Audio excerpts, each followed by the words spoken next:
Happy New Year, everyone, and welcome to the 2011 edition of Friday Morning Coffee. I'm Mike Ferrell. Thanks for joining me today, and I look forward to giving you some great thoughts and ideas in this new year, and hopefully 2011 will be your best year ever. So today what I'd like to talk about, I'm kind of titling today's video as a blinding flash of obvious. I worked with a client a couple of weeks ago, and we were talking about what he'd done in kind of the last few weeks of the year and that type of thing. And he told me that he had had some problems closing a couple of sales that he thought he could get closed, and then he had also lost a big sale that he really thought was one that he was going to get.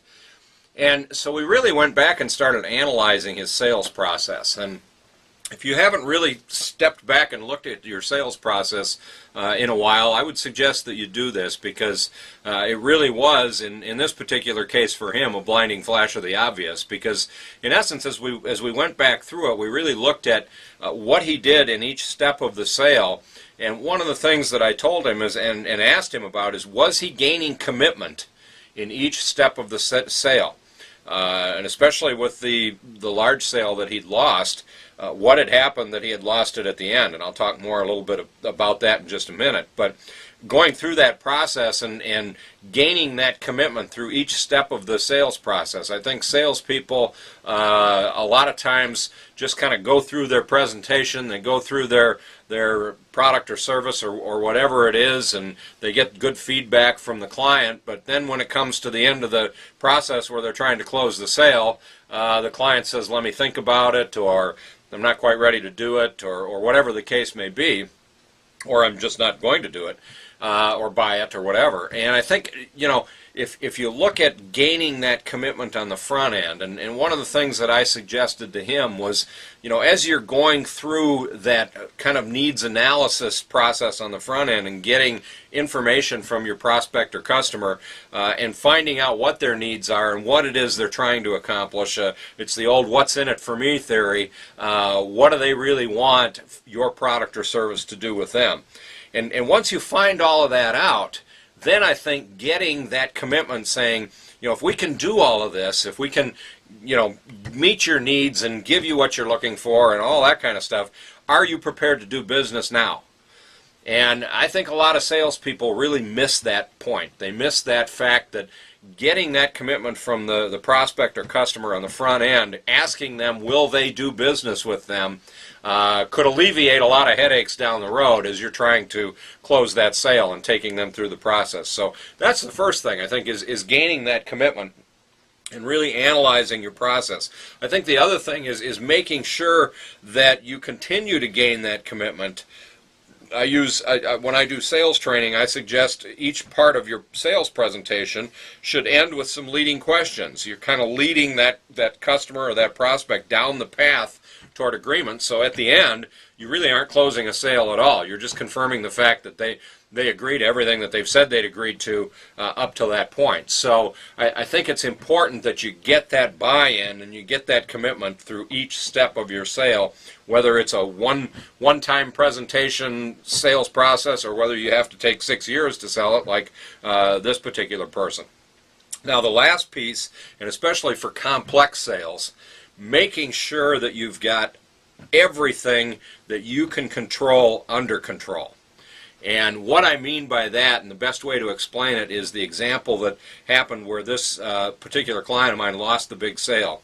He'd been working on this sale for almost 6 years, and it was a large sale, and he had really taken them through the process, done a great job of meeting their needs and giving them everything that they wanted and needed in his product and what he was going to provide for them. And in the end, they asked for a couple of references. Now, in this particular case, he was actually working with another salesperson, and so he got the references from the other salesperson.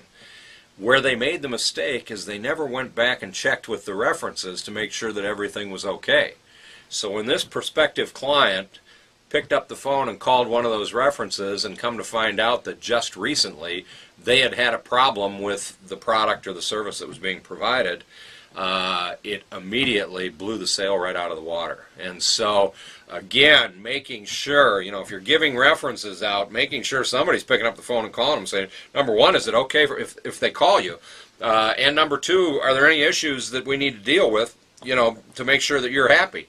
Because in this particular case, after all of that work and all of that time, they lost the sale simply because they forgot to call the reference and make sure that everything was okay. So I think it's a like I said, a blinding flash of the obvious, making sure that you're really doing all the things that you need to do in your sales process to be effective, and especially gaining commitment on the front end. Certainly today, with the economic times that we've been through, people don't make decisions, especially major decisions, without really considering what it is they're going to do. And I think you really need to try and gain that commitment up front, and really ask them if we can do everything that you need us to do and provide you with a product or service that's going to do that, and it's competitive and it's cost effective and all those kinds of fun things, will you do business with us? And I think in most people's minds, at that point, if they say, yes, we'll do business, then they've really made that commitment in their mind that, you know what, if you can do all this stuff for me, absolutely, I'm ready to go. So again, I would really encourage you to look at your sales process. We're starting out a brand new year in 2011 now. You want to make 2011 your best year ever. We're starting to see things turn from the economy, and I think 2011 looks like it's going to be a great year. And make sure that you're taking advantage of some of these things turning, and make sure that your sales process is tight, and it really is getting you all the sales that you deserve and want as you go through 2011. So that's today's issue of Friday Morning Coffee. Thanks again for listening in with us today. Again, I look forward to doing this every week now through the new year, and we will talk to you in a week or so. And by the way, don't forget to visit our website, whatayoudealingwith.com or thepinecrestgroup.com, and check out all of the new programs and things that we're going to be doing in 2011. So have a great weekend, and we'll talk to you next week.